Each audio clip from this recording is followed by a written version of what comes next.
बोलो शत्रु बना देती। अब दुश्मन बने बैठे हैं दोनों भाई, एक किष्किंधा पर एक पंपापुर में है, और भय कितना है बाली के बल का कि हो सकता है मेरे भाई ने इनको महात्मा बना करके भेजा, दूत है उसके, और उनको धनुष बाण भी दिए हुए। सत्यनारायण जी क्या दिए हैं? धनुष बाण। अवसर मिले तो मार भी देना। तुम पता करके कौन है वास्तव में, और बुद्धिमानी से पता करना, क्योंकि दूध कभी भी आसानी से अपनी बात बताता नहीं है। ये छुपाएंगे अपने आप को, तुम भी छुप के जाओ। यदि तुम सीधे हनुमान के वेश में गए तो पहचान लेंगे, तो हनुमान है तो बताएंगे नहीं। इसलिए हनुमान ने ब्राह्मण का वेश धारण किया, पंडित जी बन गए, तिलक लगा लिया, जैसे पंडित लोग रहते थे, कटी वस्त्र बांध लिया, चादर ओढ़ ली, और जा करके नमस्ते की, आपको मैं नमस्ते करता हूं। इन दोनों ने भी, राम लक्ष्मण ने भी इन दो पंडित जी को नमस्ते की, और फिर कहा मैं आपका परिचय जानना चाहता हूं। परिचय? आप दोनों कौन हैं? जंगल में क्या कर रहे हैं आप लोग? आपके कपड़े तो वनवासियों के हैं, पर कंधे पर धनुष बाण भी रखे हुए। आप ऐसे मनोहर मूर्ति वाले कौन लोग हैं? ऐसी वाक्पटुता से बात की। आपका क्या नाम है? तो राम अपना परिचय दे रहे हैं। कोसलेश दशरथ के जाए, हम पितु वचन मान वनाए। हम कौशल राज्य में पढ़ने वाले अयोध्या नाम की राजधानी से आए हैं, और मेरा नाम राम है, ये मेरा छोटा भाई लक्ष्मण है, हम दशरथ के पुत्र हैं। अपने पिता के आदेश का पालन करने के लिए 14 वर्षों के लिए वन में आए हैं। यहाँ हरि निश्चर वैदेही, हमारे साथ हमारी पत्नी भी थी, सीता जिसका नाम था वैदेही, उसका किसी निश्चर ने हरण कर लिया है। भाई आप तुम दुखी हो कि उसको ढूंढते फिरते हैं, हमारा ये परिचय है। और जब हनुमान बात कर रहे थे तो रामचंद्र जी कहने लक्ष्मण से, हे लक्ष्मण देखो इन पंडित जी की तरफ देखो, ये बड़े विद्वान हैं। जिस प्रकार की भाषा ये बोल रहे हैं, ऐसी भाषा तो वही व्यक्ति बोलता है जिसने चारों वेदों को पढ़ा हो, जिसने संपूर्ण व्याकरण शास्त्र को पढ़ा हो, जो संपूर्ण व्याकरण शास्त्र का ज्ञाता हो, जिसने चारों वेदों को पढ़ा हो, ऐसा व्यक्ति ऐसी भाषा को बोल सकता है। अब मुझे आप सब जने बताओ, बंदर कभी वेद पढ़ते हैं? बोलो माता बहनों, क्या बंदरों ने कभी वेद पढ़ा? बंदर तो किताब फाड़ सकते हैं, पढ़ थोड़ी सकते हैं। इसलिए हनुमान तो तपस्वी थे, विद्वान थे, बलवान भी थे और बुद्धिमान भी थे। इसलिए बुद्धिमान व्यक्ति कोई अपना मंत्री बनाता है, मूर्ख को थोड़ी बनाता है। तो हनुमान कितने बुद्धिमान है। जब लंका में पहुंचे तो चिंतन किया कि अभी नहीं जाता, दिन है अभी, तो रात्रि में, जब रात्रि हो जाएगी, अंधेरा बढ़ना प्रारंभ होगा, तब जाकर के माता भगवती का पता करूंगा, सीता का। और जैसे ही शाम का समय हुआ, वाल्मीकि लिखते हैं, हनुमान कह रहे हैं कि जैसी संध्या का समय हुआ, लंका के प्रत्येक घर में से वेद मंत्रों की आवाज आने लगी। किनकी आवाज आने लगी? बोलो। वेद मंत्रों की। वेद पाठ होने लगा, वेद मंत्र बोले जाने लगे। कोई घर ऐसा नहीं था लंका का जिस घर में से यज्ञ का धुआं ना उठ रहा हो। ये तो लंका की बात बता रहा, भारतवर्ष की बात तो छोड़ो, जहां रावण जैसा व्यक्ति शासन करता हो वहां की बात बता रहा हूं। कोई घर ऐसा नहीं जहां वेद मंत्र ना पढ़े जा रहे हों। इसका अर्थ यह है पूरा विश्व एक संस्कृति को मानता था, अर्थात सब यज्ञ करते थे। जब हम महाभारत की तरफ आते हैं तो महाभारत के युद्ध में देखते हैं कि सारे विश्व के लोग लड़ने के लिए आए थे। उन सब का खान पान एक जैसा, उन सब का व्यवहार एक जैसा, उन सब का पहनावा एक जैसा, और हमारे विवाह भी विदेशों में होते थे। अर्जुन की जो एक पत्नी है जिसका नाम उलूपी है, वो अमेरिका के राजा की पुत्री थी। ऐसे ईरान का राजा था शल्य, उसकी बहन पांडु से ब्याही थी, इसका नाम माद्री था। इसका अर्थ है कि सारे विश्व में एक छत्र आर्यों का क्या था बोलो, साम्राज्य था, और सबकी एक जैसी पूजा पद्धति थी, एक जैसा रहन सहन, एक जैसा खान पान, सब परमात्मा की उपासना संध्या विधि से ही करते थे, और सबके सब यज्ञ किया करते थे। यज्ञ किए बिना कोई भोजन नहीं करता था। इसलिए चाणक्य महाराज ने लिखा एक जगह, वो कहते हैं न विप्रपादो दकर्दमानी न वेद शास्त्र धमनी गर्जितानी स्वहा सुधाकार विवर्जितानी शमशान तुल्यानि गृहानि तानि। महाभारत काल तक सारे विश्व में ऐसा कोई घर नहीं था जिसमें यज्ञ ना होता हो,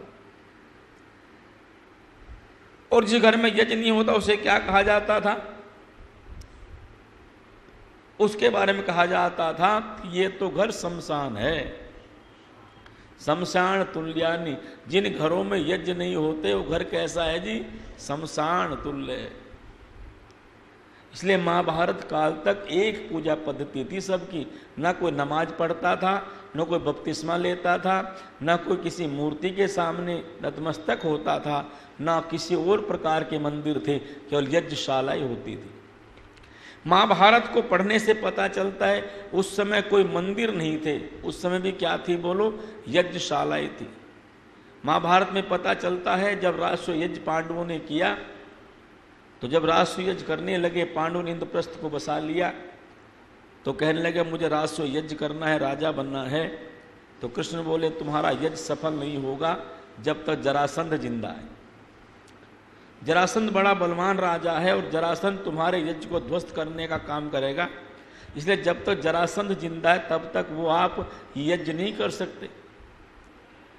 तो युधिष्ठिर बोले जरासंध को मारने के लिए हमें युद्ध करना चाहिए। कृष्ण ने कहा युद्ध में तुम जरासंध को नहीं हरा सकते, जरासंध की शक्ति इस समय सबसे ज्यादा है। जरासंध ऐसा राजा है जिसके सामने किसी भी राजा को टिकने का साहस नहीं है। क्योंकि जरासंध की दो पुत्रियां मेरे मामा कंस को ब्याही थी, स्वस्ति और अस्ति, और जब मैंने कंस का वध कर दिया तो जरासंध इतना नाराज हुआ कि उसने, जरासंध ने मथुरा पर 16 बार आक्रमण किया। हर वर्ष आक्रमण करता, हर वर्ष आक्रमण करता, और हमारी शक्ति का ह्रास होने लगा। हम उसको खदेड़ तो देते, पर वो अगले साल फिर आके आक्रमण कर देता। जब हमें लगा कि अब ये हमें चैन से नहीं रहने देगा, तो मैंने मथुरा छोड़ करके द्वारिका बसा ली। क्या बसा ली बोलो? इसलिए कृष्ण का एक नाम रणछोड़ भी है। क्या नाम है?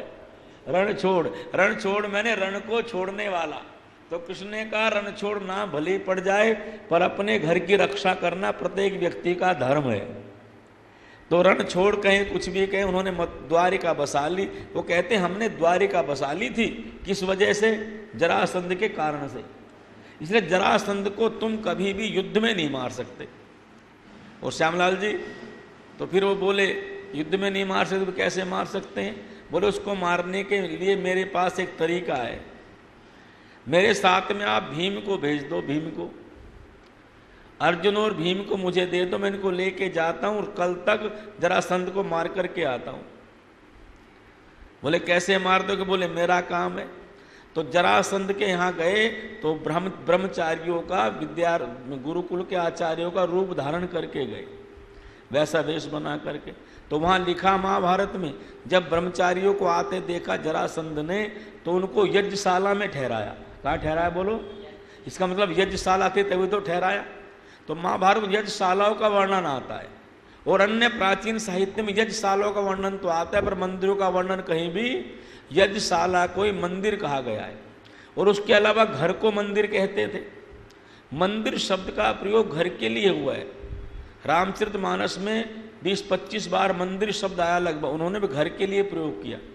और देखो हम देखते हैं देश में कई जगह मंदिर का प्रयोग होता है, जैसे विद्या के लिए ना शिशु मंदिर, विद्या मंदिर, वहाँ भी मंदिर का प्रयोग होता है। मंदिर केवल पूजा करने की जगह है, इसका प्रयोग कहीं ऐसा आया नहीं है। बहुत जगह आप अभी वर्तमान साहित्य में भी देख लीजिएगा आप, कहीं कहीं तो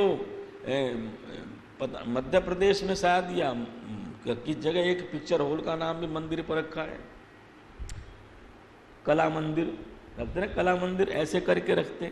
तो मंदिर का अर्थ कोई पूजा करने की जगह का ऐसा अर्थों में नहीं आया। प्राय मंदिर तो घर को भी कहा है, मंदिर तो कोई अपने प्रतिष्ठान का नाम भी रख देता है। लेकिन यज्ञशालाएं थी और एक ही प्रकार से सब एक तरीके से यज्ञ करते थे सारे। और प्रातःकाल प्रत्येक घर के भीतर यज्ञ होता था। कोई ऐसा व्यक्ति नहीं था जो बिना यज्ञ किए भोजन करता हो। इसका प्रमाण उपनिषदों में भी प्राप्त होता है। एक अश्वपति नाम के राजा, उपनिषद में उनकी कथा आती है। अश्वपति राजा हुए। वैसे एक अश्वपति कई के पिता भी हुए इतिहास में। एक अश्वपति राजा, अश्वपति कई हुए। एक अश्वपति राजा सावित्री के पिता भी हुए। सत्यवान सावित्री का नाम आपने सुना होगा, उनके पिता भी अश्वपति थे। तो अश्वपति राजा चक्रवर्ती सम्राट थे भारत के उस समय। उपनिषदों में इसका वर्णन आता है। अश्वपति का बड़े धार्मिक राजा थे और उनके पास बड़े बड़े विद्वान आते रहते थे। एक दिन उद्यालक मुनि आए उनके यहाँ। उद्यालक मुनि वह हैं जिन्होंने ऐतरेय ब्राह्मण को लिखा है। बहुत उच्च कोटि के ऋषि थे। तो साधना करते, जंगल में रहते, कभी कभी प्रचार प्रसार के लिए आते थे। एक दिन उद्यालक मुनि आ गए मिलने के लिए राजा से। राजा ने बड़ा सत्कार किया। राजा खड़े हो गए आसन से और पूर्ण सत्कार किया। आसन पर बैठाए, जलपान कराया। जलपान कराने लगे, भोजन मंगाने लगे जलपान के लिए जो वस्तुएं होती हैं।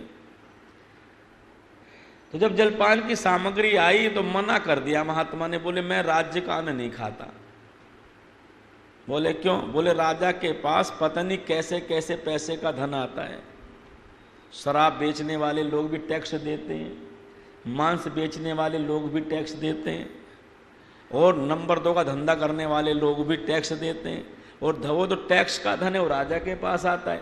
इसलिए मैं ऐसा भोजन नहीं करता। राज्य में भिन्न भिन्न प्रकार के कुकर्म होते रहते हैं और राजा उन सबसे टैक्स लेता है, वसूलता है, टैक्स कर लेता है।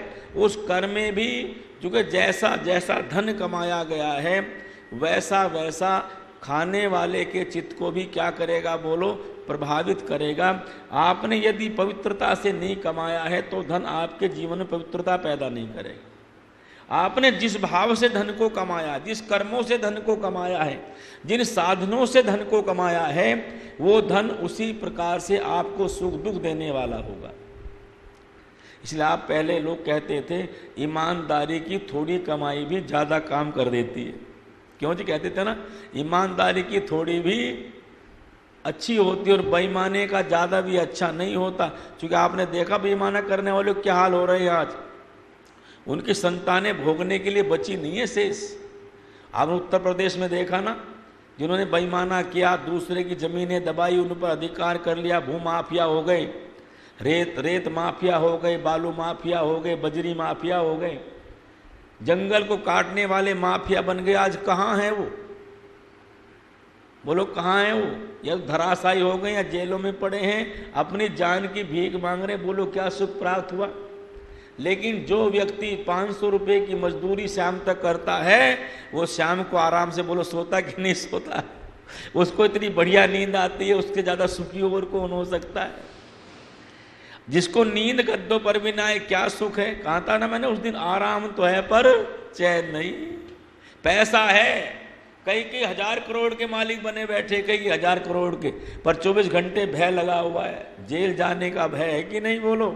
इसलिए कहा गलत धन कमाया हुआ व्यक्ति को भय देता है।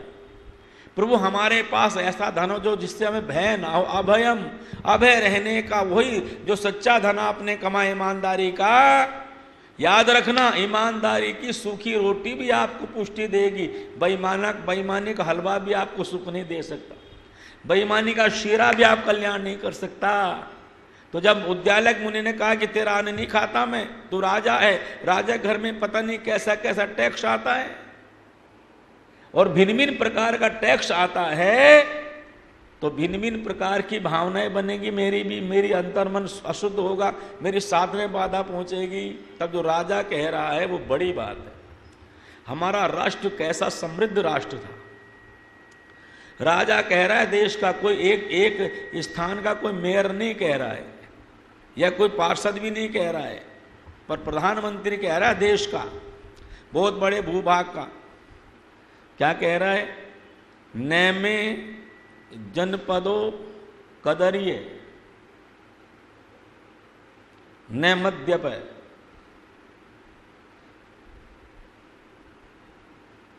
मेरे नगर में कोई व्यक्ति कंजूस नहीं है।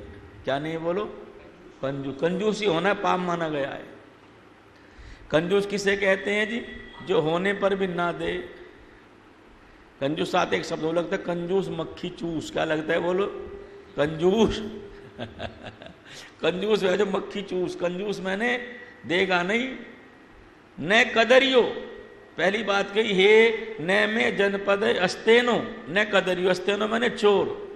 पहली बात कही, हे भगवान, हे महात्मा, मेरे नगर में कोई चोर नहीं है। क्या नहीं बोलो? चोर। आप तो देख लो चोरी कितनी होती है घर में भी। एक दूसरे से भी व्यक्ति कितना वो रखता है।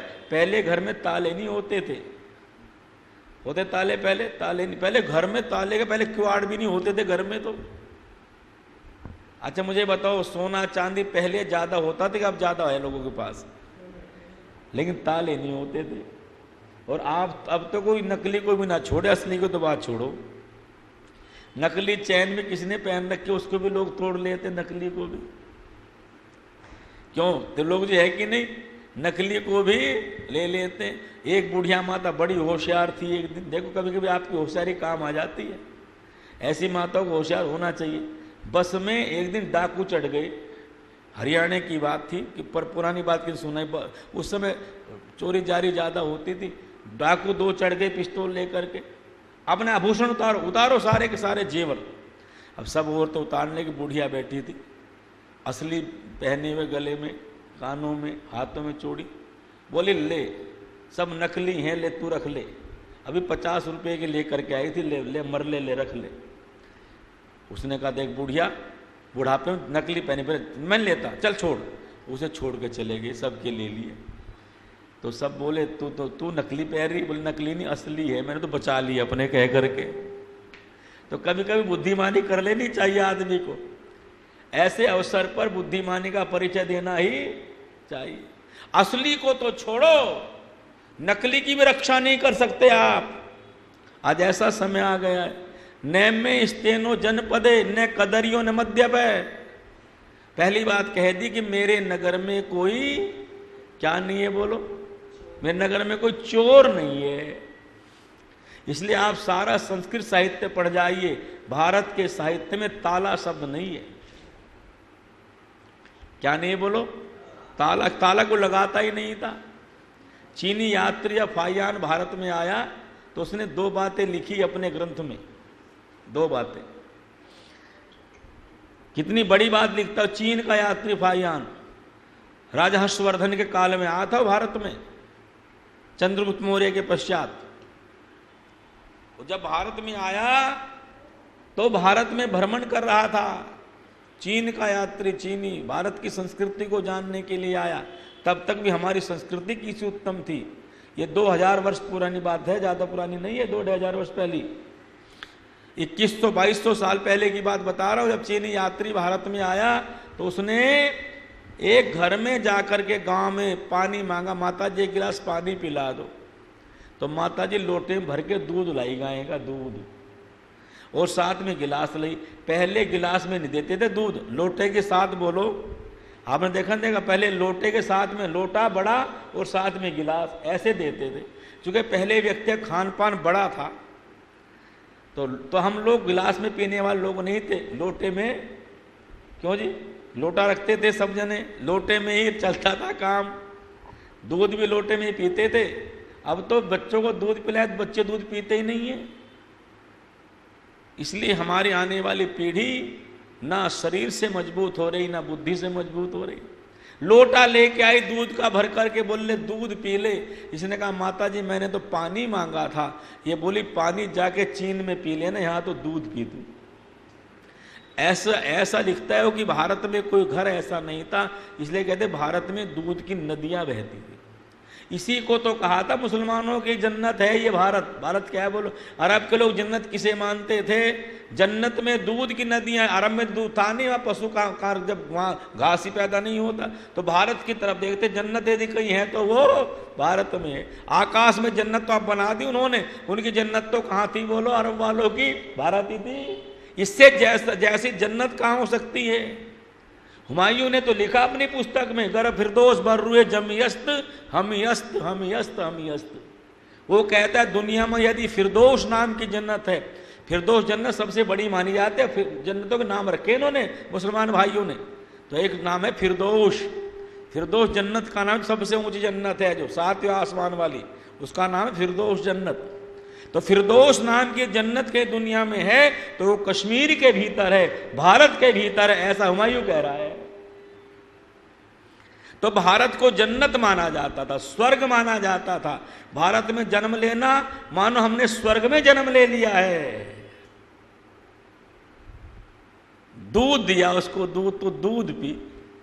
और दूसरी बात वो लिखता है कि मैंने कभी भारत के किसी घर में ताला नहीं देखा, कबाड़ खुले रहते थे और पड़ोसी को पड़ोसी कह के चला जाता था, भैया तो ध्यान रखना, और कोई किसी की चोरी करना पाप मानते थे। वो लिखता है कि एक बार एक दंपत्ति पति पत्नी दोनों कहीं जा रहे थे, चले, रात्रि का समय हो गया, एक पेड़ के नीचे विश्राम करने लगे। तो उस महिला ने अपना सोने का भारी हार निकाल करके पेड़ की टहनी पर टांग दिया। जब सुबह चले तो उतारना भूल गई।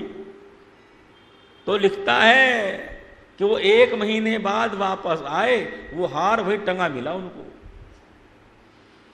इतनी ईमानदारी हमारे, हम तो बेईमान तब बने जब हमने अपनी संस्कृति को छोड़ करके दूसरी शिक्षा लेनी प्रारंभ की।